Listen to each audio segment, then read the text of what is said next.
Hello everyone, আমি রিমি। আমার রোজ নামচার নতুন একটি ভিডিওতে তোমাদের সকলকে ওয়েলকাম।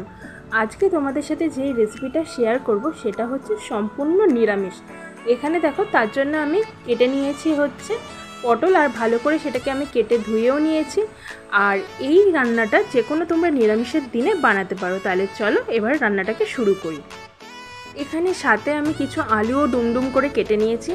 আর এটা পটল আলুর তরকারি হলেও এখানে এমন একটা জিনিস অ্যাড করে আমি এটা স্বাদটাকে আরও বেশি বাড়িয়ে দেবো। তাহলে চলো দেখে নাও। কড়াইতে দেখো আমি কিছুটা পরিমাণে সর্ষের তেল গরমও করে নিয়েছি, আর কেটে রাখা আলু আর পটলটাকে নুন হলুদ দিয়ে এখন আমি ভেজে নেব।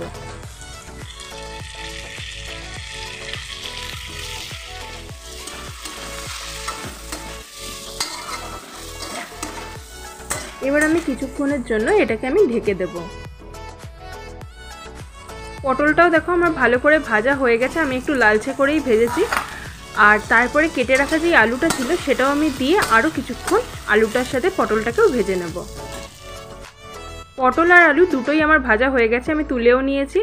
আর এই তেলেই আমি এখন গোটা গরম মশলা, তেজপাতা আর দিয়ে দেব হচ্ছে কিছুটা জিরে গোটা দিয়ে ভাজা ভাজা হয়ে গেলে এখানে একটা পেস্ট বানিয়ে রেখেছি আমি, টমেটো, আদা আর কাঁচা লঙ্কা, সেই পেস্টটাও আমি দিয়ে দেব।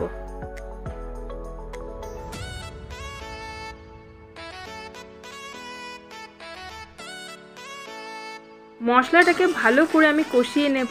আর যখন এটার কাঁচা গন্ধটা চলে যাবে আর তেল ছাড়তে শুরু করবে, তখন রেগুলার আমাদের যেই গুঁড়ো মশলাগুলো রয়েছে সেইগুলোকে আমি একটা বাটিতে গুলিয়ে নিয়ে সেটাও আমি অ্যাড করে দেব কড়াইতে। আর এটাকে তত পর্যন্ত কষাবো যত পর্যন্ত না এটার থেকে তেল ছেড়ে দেয়।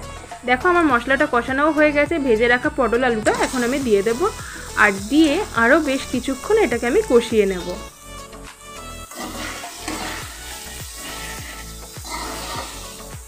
সব কিছু আমার ভালো করে কষানো হয়েও গেছে। আর আমি এখন পটল আলু ভেজে রাখার যেই বাটিটা ছিল সেই বাটিটার মধ্যে কিছুটা উষ্ণ গরম জল নিয়ে আমি দিয়ে দেব পটল আলুর তরকারিতে। আর এটাকে আমি এখন কিছুক্ষণের জন্য সিদ্ধ হতে বসিয়ে দেব। আর আমি এখানে পরিমাণ মতো নুনটাও অ্যাড করে দেব।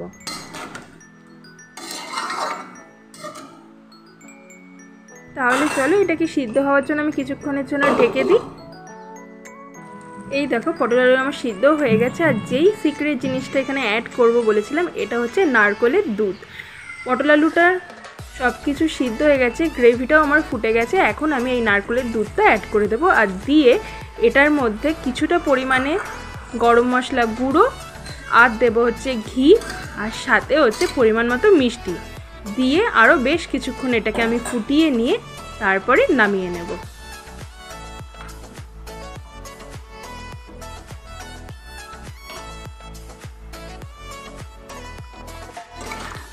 এটা আমার ফুটেও গেছে, তাহলে চলো বাটিতে সার্ভ করে নিই।